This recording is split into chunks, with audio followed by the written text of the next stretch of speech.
9 février, donc un dimanche, et cette proposition intitulée « Je vais promener mes mots ».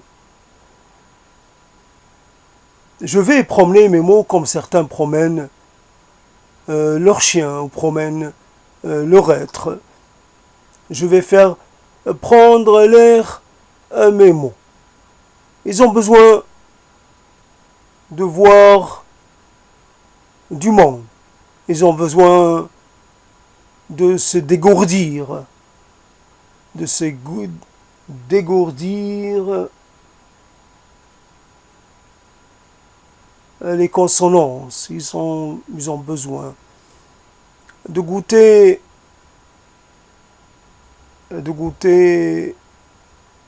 à l'air du temps, au temps qu'il fait. Ils ont besoin d'explorer. Ils ont besoin les nouveaux lieux et les lieux anciens. Les lieux qui avaient été les leurs. Les lieux où ils avaient élu domicile il y a longtemps. Il y a eu un lieu qui avait une place particulière. Ce lieu a été remplacé par un autre, et puis par un autre. Mais il n'a jamais perdu de sa place. C'était le lieu premier. Mes lieux sont tous à portée de mes mots, jamais trop loin. Donc, de temps en temps, je vais joindre l'utile à l'agréable et j'amène mes mots en visite. Une sorte d'exploration mémorielle, une sorte de...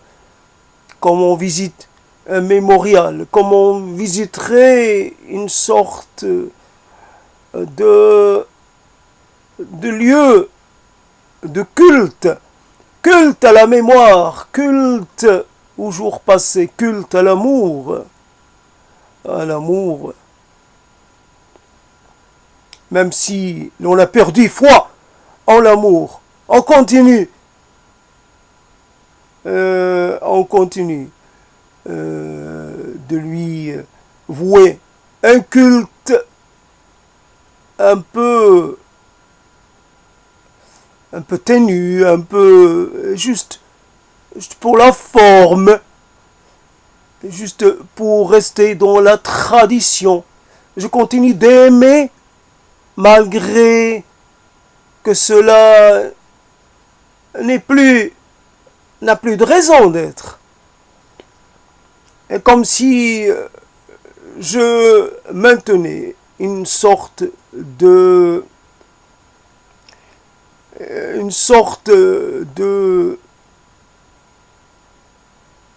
non pas de résistance, c'est comme si je m'accrochais contre toute certitude, contre toute raison à une chose qui a cessé d'être là. Je vais voir si mon amour est toujours là. Je frappe à la porte, j'ai pas de réponse. Mais je continue de penser qu'il est toujours là.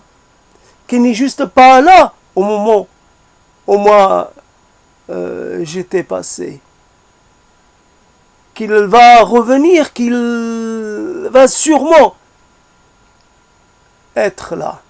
Je continue de le faire être là, de le faire exister dans ce lieu qui a été le sien il y a longtemps, très très très longtemps. Mes mots, je les tiens en laisse, je ne les laisse pas m'échapper. Qu'est-ce que je deviendrais sans mes mots? S'ils commencent à gambader à leur guise, et à partir à la rencontre d'autres mots, et finalement à faire ami avec... Et puis, j'ai pas envie que mes mots se mélangent, puis que je ramène avec moi des choses totalement totalement croisé des choses, je sais pas, j'amène avec moi une sorte de monstruosité. Voilà, il y a des croisements qui ne doivent pas se faire. Mes mots ne doivent croiser d'autres mots que de loin, de très loin. Chacun son territoire, chacun son monde. Ah, je leur permets quand même d'aller le plus près possible. C'est vrai, mes mots ont besoin de vie, ont besoin peut-être de foule, ont besoin de tout sentir, de tout palper, de tout toucher, de tout approcher. Ils sont passés par toute une série de manques. Il leur a manqué le souffle de la vie, il leur a manqué la lumière, il leur a manqué l'air neuf et l'air frais. Ils ont été maintenus dans une sorte de réclusion. Ils ne pouvaient pas séjourner ailleurs que dans le cadre que je leur avais imposé. Pauvres mots, je les plains vraiment. Je suis désolé pour eux, je ne pouvais pas faire autrement. J'étais moi-même prisonnier de ce cadre. J'étais moi-même empêché de vivre, empêché d'approcher le soleil, empêché d'approcher le vent, empêché de folâtrer, empêché d'explorer, empêché d'aller là où mes pas pourraient me mener, empêché d'aller fureter du côté de l'inconnu, des côtés des chemins, des petits chemins, les chemins discrets, les chemins peu fréquentés, les chemins à deux traverses, les chemins bien et les chemins un peu moins bien. Il y a toutes sortes de chemins. Voici le chemin linéaire, et voici le chemin tout en louvoiement, tout en contournement. Quel chemin vais-je choisir? Quelle voie vais-je emprunter? Je promène mes mots comme certains promènent, comme dirait quelqu'un, promènent leur désespoir, comme certains mettent à vue leur mal vie. Je vais mal, je veux que tout le monde le sache. Je veux que tout le monde en soit averti. Je vais mal et je risque pas d'aller bien. Je vais mal et cela est pas près de cesser. Mes mots, oh mes mots, vous qui m'avez accompagné si longtemps, qui m'avez été fidèle. Aujourd'hui, je viens vers vous. Et je ne vous reconnais pas tous. Je vois que vous n'êtes pas tous là.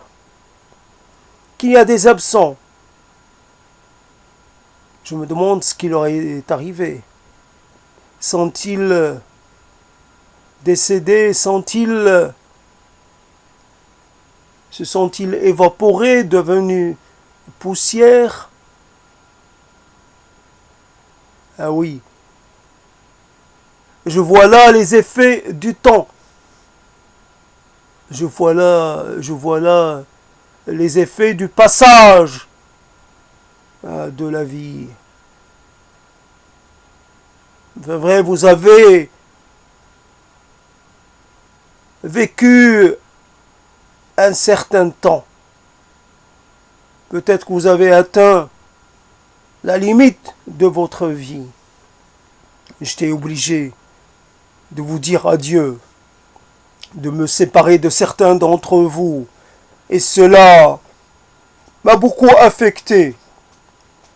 Souvent, je ressens votre absence. J'ai comme un vide dans le cœur. Il faut dire que je vous ai longtemps tenu tout près de mon cœur. Que vous me mettiez très proche. Que je comptais sur vous pour avancer ou pour ralentir, pour désirer ou pour jouer la prudence. Il faut dire que c'est vous qui m'avez indiqué ma façon de faire, qui m'avait orienté vers la vérité, qui m'avait conseillé sur les choix à faire, et j'ai choisi de vous faire confiance.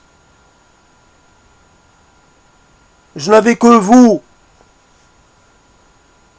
pour conseiller. Il est possible que j'ai quelque chose à vous reprocher. Mais que pourrais-je me reprocher à moi-même, à vous qui faites partie de moi? Je n'ai pas le droit de vous en vouloir. Ce que vous l'avez fait de bon cœur. Vous avez cru bien faire. On croit toujours bien faire. Et c'est là qu'on se trompe. Et c'est là qu'on se trompe lourdement. On croit être animé de bons sentiments. Et en fait, on ne l'est pas vraiment. On est très intéressé. On est très impliqué. On cherche à obtenir quelque chose en échange. Je te prête un mot, mais tu me rends un autre. Je te prête mon oreille et tu me rends une autre. Et tu me prêtes la sienne une autre fois. À charge de retour. J'attends toujours certains retours. J'attends toujours certains gestes, certaines attentions, certains épanchements. J'attends. Et je risque d'attendre longtemps. Vu comme cela se présente, vu comme cela s'enchaîne, il y a beaucoup qui ont démissionné. Il y a beaucoup qui ont disparu. Il y a beaucoup qui se sont évaporés. Tiens, il y en a même des morts parmi eux. Il y a même des morts de vrais. On me l'a dit. Quand on me dit que quelqu'un est mort, je ne le conteste pas. La mort, je sais ce que c'est, ou plutôt, je crois le savoir. C'est quoi la mort? C'est quoi la mort des mots? C'est quoi la mort des gens? C'est quoi la mort des rêves? C'est quoi la mort des aspirations? C'est quoi la mort de soi? C'est quand on meurt? C'est quand on a l'impression, qu'on a même la conviction? On meurt quand on meurt bien avant? Peut-être qu'on meurt bien avant, bien en amont, et qu'en fait, peu à peu, petit à petit, peu à peu, les choses se précisent la glissade, finalement, la glissade se poursuit jusqu'au moment où on atteint le fond, la fosse aux morts. Et je viens rejoindre tout un tas de cadavres qui sont là en attente d'une promesse qui risque de ne pas être tenue. On voudrait revenir à la vie, on voudrait ressusciter, on voudrait être amené vers la lumière. Nous guettons la lumière, surtout quand c'est à l'éternel, quand c'est l'ultime, comme c'est la lumière, telle qu'elle n'a jamais été, telle qu'elle n'est jamais apparue. Je promène mes mots et je m'arrête. Et je m'arrête souvent, compris d'une sorte d'hésitation. Je ne sais pas vers où aller précisément. Quand j'ai fait le tour de mes lieux chéris, après, je passe devant d'autres lieux. Mais ces lieux, je n'ai point de mots pour eux. C'est des lieux qui m'apparaissent comme hors de mon monde. Je peux les nommer les lieux silencieux, les lieux retirés, les lieux inconnus, les lieux sans nom, les lieux sans voix, les lieux sans corps, les lieux... C'est bien... Là, c'est bien quelque chose, mais ça ne me parle pas.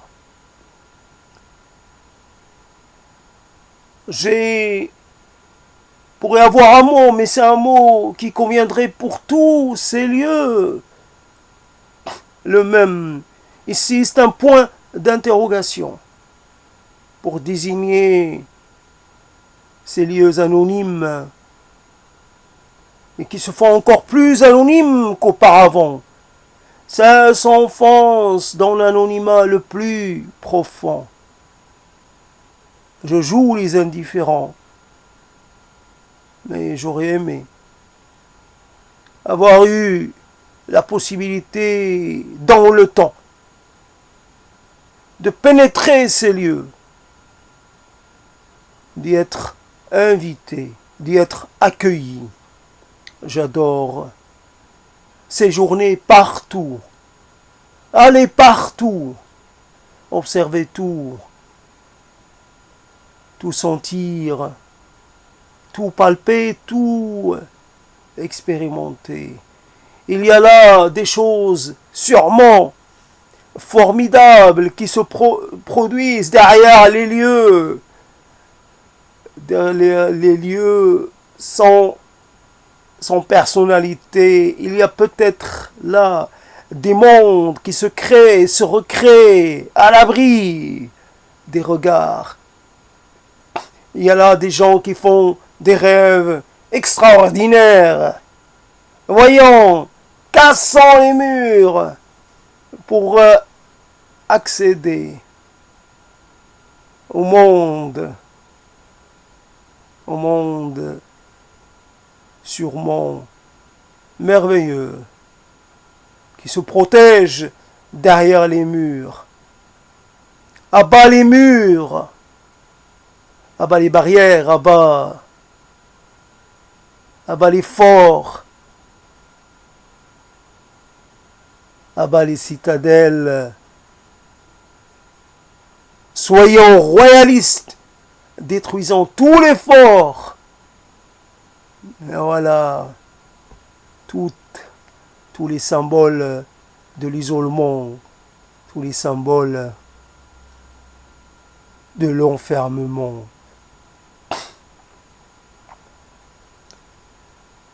Il n'y a pas plus beau qu'un fort traversé par le vent, traversé par les éléments, habité par toutes sortes de lumières, toutes sortes d'êtres, un lieu qui vit entre ciel et terre. Il y a là des murs qui n'ont plus de raison d'être. Ils sont juste là pour tracer une frontière provisoire à l'imagination. Quand il y a un mur, j'imagine qu'il y a quelque chose derrière. C'est à ça que servent les murs. C'est un encourage imagination, c'est un encourage évocation. Je ne crois pas que le mur puisse servir à autre chose qu'à cela. Il y a un mur, mais il n'y a plus de plafond. Et je peux aller des deux côtés des murs. Un coup, je suis à l'intérieur, un coup, je suis à l'extérieur. Mais l'intérieur est aussi à l'extérieur. C'est ça. Le mur est déplaçable. Le mur est transportable. Le mur n'est là que pour un temps, pour faire illusion. Je prends un bout de terre et j'y plante des murs. Et je crois en mon acte. Mais souvent, il faut attendre longtemps pour constater l'inanité de ces actes, l'invalidité de ce type d'entreprise. Ça ne sert à rien. Ça ne sert à rien d'imposer à la terre toutes sortes de murs et toutes sortes de lourdeurs. La terre finit par se défaire de tout ce qui l'enferme. Elle réduit tout ce qui finalement, tout ce qui fait hauteur, tout ce qui monte, elle le réduit à sa dimension première, à la rase. Elle nivelle ainsi qu'on a accès à l'horizon qui était autrefois occulté par des murs, l'horizon dans toute sa capacité, dans tout son potentiel à nous faire voyager, à nous faire chevaucher les nuages, à chevaucher les rêves, à vouloir habiter entre ciel et terre. Et je suis sur le sommet, et l'instant d'après, je suis dans la vallée. Je vais entre vallée et montagne. Je vais promener mes mots et je les sens un peu comme moi. Ils ont été pris dans une sorte de nostalgie. Je les vois moins en mouvement, moins guirés qu'au début. Ouais. C'est émotif, un mot. C'est nostalgique, un mot. C'est vrai. Ça résiste pas au pouvoir de l'évocation. Ça résiste pas aux images qui remontent, ça résiste pas aux sentiments. D'avoir perdu quelque chose, de l'avoir perdu il y a très longtemps.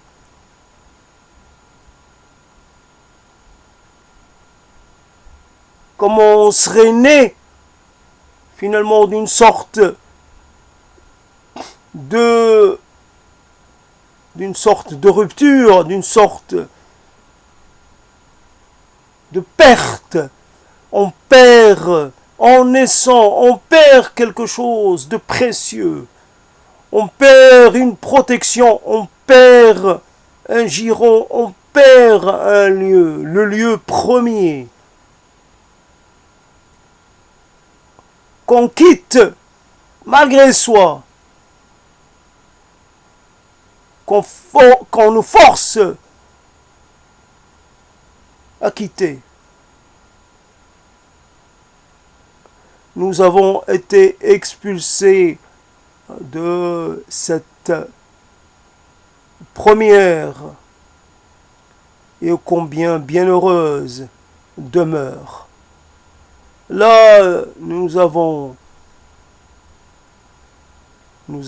pu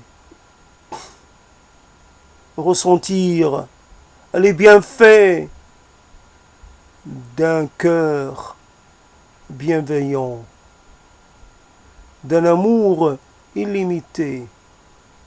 Nous avons été protégés. Nous avons été alimentés en bonheur, en sentiments, en sentiment de bien-être. Et on est là toute notre vie à essayer de comprendre ce qui nous manque, ce que nous avons raté, ce que nous avons laissé filer. Nous ne savons pas comment l'appeler, comment le dénommer, comment le décrire.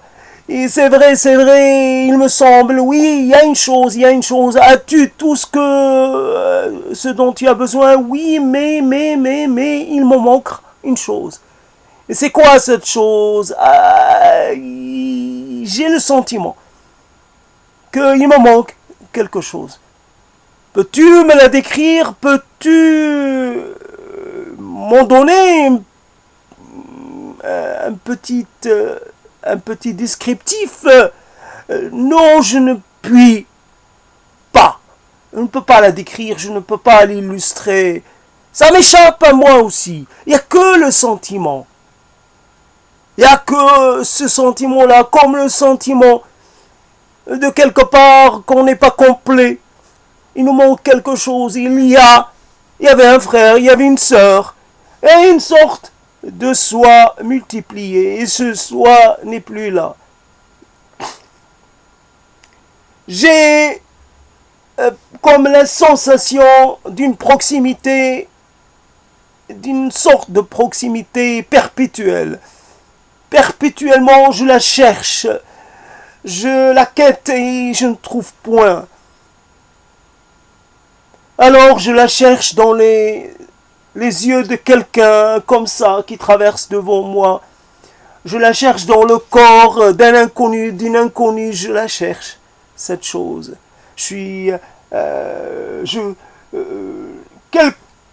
Une certaine force me pousse à aller à tenter partout quand cela m'est possible. Je tâte des corps, je touche, j'explore et à la fin, je constate que ce n'était pas ça. Il y a quelque chose qui me manque, mais de façon non exprimable, non déterminable. Si, comment on pourrait... Et j'ai pas les mots pour ça. Dans ma besace de mots, il n'y a rien que je puisse utiliser. Alors mes mots sont mes mots, et je suis content de les avoir. Voyez-vous combien je suis fier? Je les promène et je suis heureux de cela. Je suis heureux de les avoir tous avec moi. D'ailleurs, je les aime tous. Nous sommes faits les uns pour les autres.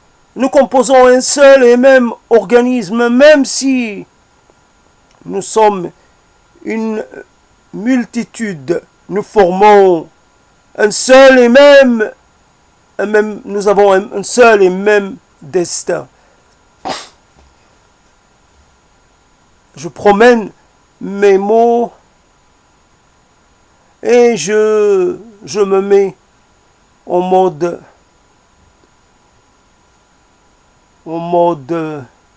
attente. Et on s'assied tous ensemble.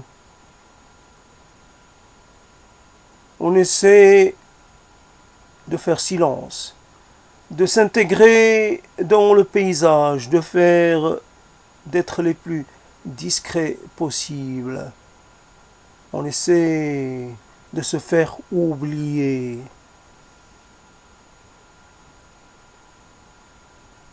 Essayer de regarder comment les choses peuvent se passer en notre absence. Ainsi que tout revient à la vie comme par enchantement. Ainsi qu'un oiseau se met à danser. De cette danse, cette belle danse où il sautille. Pour raconter quelque chose à l'autre, il lui s'approche de lui, il lui murmure des choses à l'oreille. Ainsi comment se parlent les oiseaux, voici comment ils s'enchantent les uns les autres, voici comment ils se plaisent à être ensemble. Voici un petit ver qui a rencontré le bec d'un oiseau et le ver se retrouve à voler, se retrouve dans les cimes pour atterrir dans le gosier d'un oisillon qui n'attendait que cela, qui va lui faire bon accueil. Oh, toi tu es le bienvenu. Et l'oiseau va se sentir bien de voir cette vie se fondre dans la sienne. On aimerait entendre pousser l'herbe, voir émerger les premières feuilles, et regarder et entendre la musique de l'eau, cette eau qui en cette saison s'écoule paisiblement, sans faire de grands remous. Cette eau qui s'écoule imperceptiblement, mais de façon déterminée. Cette eau qui rejoint un lieu qui est le sien, un destin qui est le sien. Et si on se mettait à aller au fil de l'eau, à flotter, nous aussi, à nous laisser emporter, moi et mes mots, si on changeait de lieu, si on s'en allait, si on s'embarquait vers quelque chose d'autre que cet univers qui nous contraint. Nous sommes fatigués, moi et mes mots, d'être toujours entre ces murs, d'appartenir à ce monde si peu propice aux envolées, si peu propice à l'évasion, si peu propice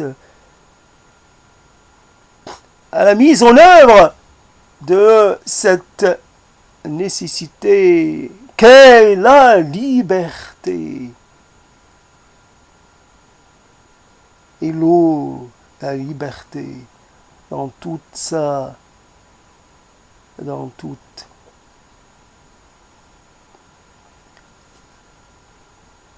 nous sommes pris dans une sorte de rêve éveillé. Ainsi, moi et mes mots, nous nous assoupissons peu à peu.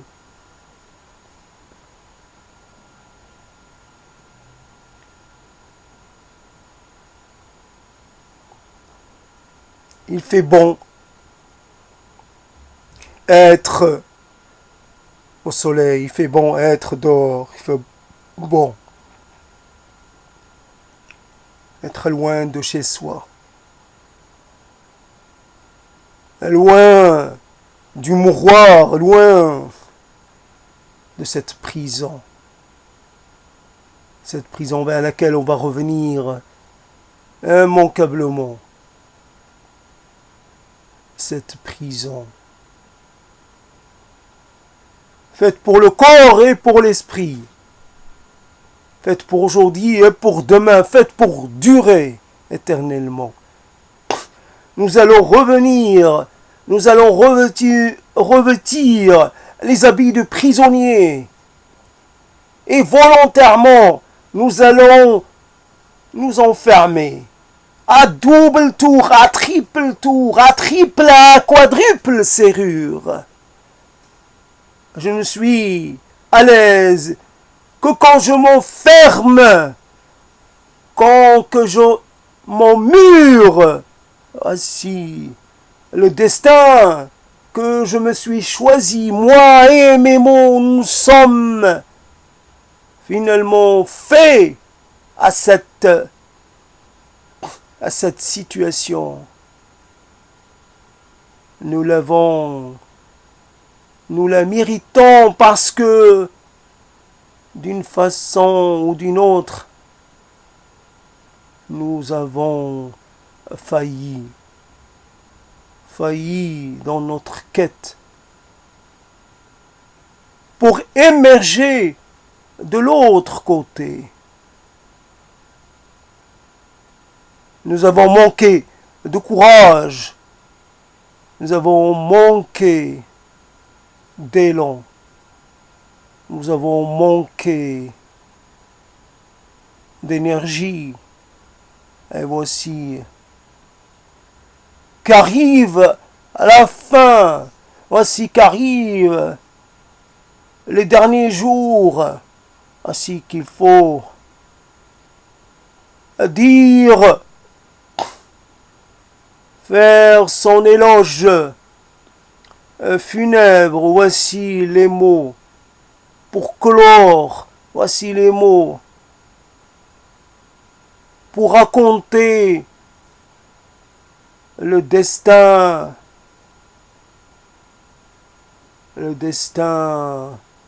pas favorable, le destin contrarié d'un être qui ne fait pas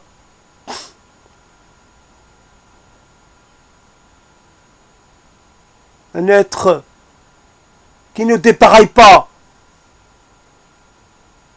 dans sa faillite, un être qui a failli comme tant d'autres. Nous sommes tous des faillis, nous sommes tous des échoués, nous sommes tous finalement face à nos vérités, face à nos défaites, face à nos limites, face à nos conditions que nous nous sommes forgés, à ce destin que nous avons bâti de nos mains. Élément après élément. Aujourd'hui, nous ne pouvons plus changer grand-chose. Nous lançons des cris nous appelons de derrière les murs. Au secours! Au secours, y a-t-il une oreille à l'écoute? Au secours, il nous revient l'écho de nos appels. Personne ne répond, car il n'y a plus personne, nous sommes seuls, livrés à nous-mêmes. Laissés à notre destin, laissés pour mort. Chacun est en train de mourir dans son coin, chacun est en train d'expirer.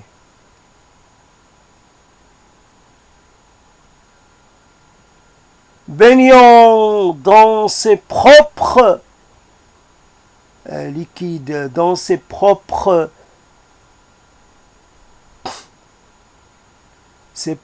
déconfitures.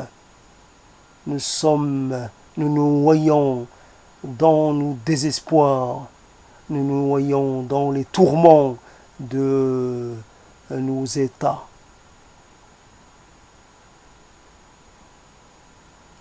Je promène mes mots et je reviens. Et je reviens tout doucement chez nous. Pas vraiment en meilleur état. Pas vraiment soulagé. J'ai comme ça des flashs de ce que j'ai vu, mais on n'a rien vu d'exceptionnel. Il faut dire que le lieu ne promettait rien. Fut une sortie. Ce fut un moment pas glorieux, pas enchanteur. Ça va accoucher de rien. Ça va amener nulle part. Mais c'est comme ça que l'on vit nos vies, nos quotidiens, notre quotidien. Voici un retour lent, d'un pas traînant. On remonte les escaliers, on vient s'installer à la même place. Et on va égrener les mêmes souvenirs, on va égrener les mêmes tristesses et les mots reviendront à leur place. Chaque mot retrouvant son emploi, sa fonction. On est soulagé, peut-être, de ce retour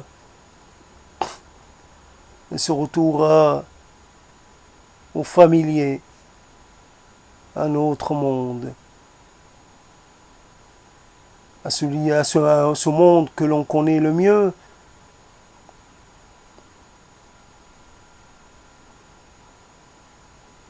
Voici comment se termine cette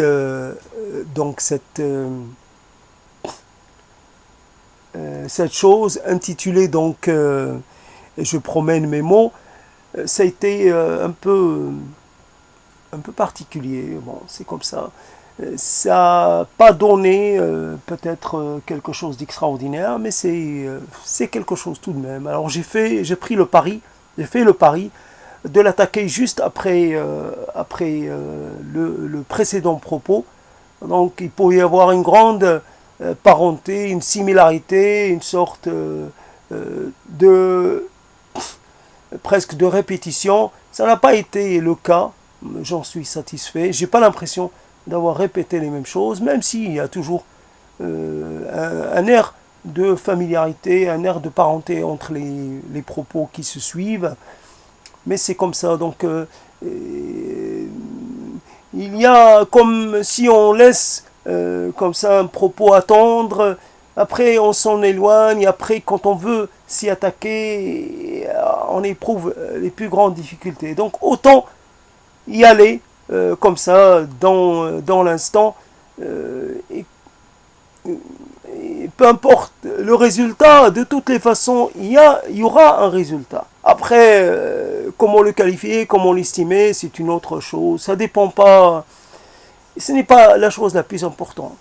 Il n'y a pas à rechercher à construire de la valeur, Il n'y a pas finalement à quêter, à installer des choses très très appréciable. Il n'y a pas là une volonté de construire un univers, un bel univers, un univers de poids, un univers qui a de la valeur. C'est pas le problème. Peu importe. D'ailleurs, il n'y a rien à attendre. Il y a juste il y a juste l'envie de provoquer la naissance de quelque chose. Après, on ne s'occupe pas de à quoi ça ressemble, ni au destin que cette chose va avoir. Simplement un acte comme ça de création sans autre souci, autre désir que celui de créer, peu importe. Je ne sais pas comment parler, j'ai pas envie non plus d'en parler longtemps, comme ça. C'est fini, alors c'est terminé, et donc à la prochaine prise de parole.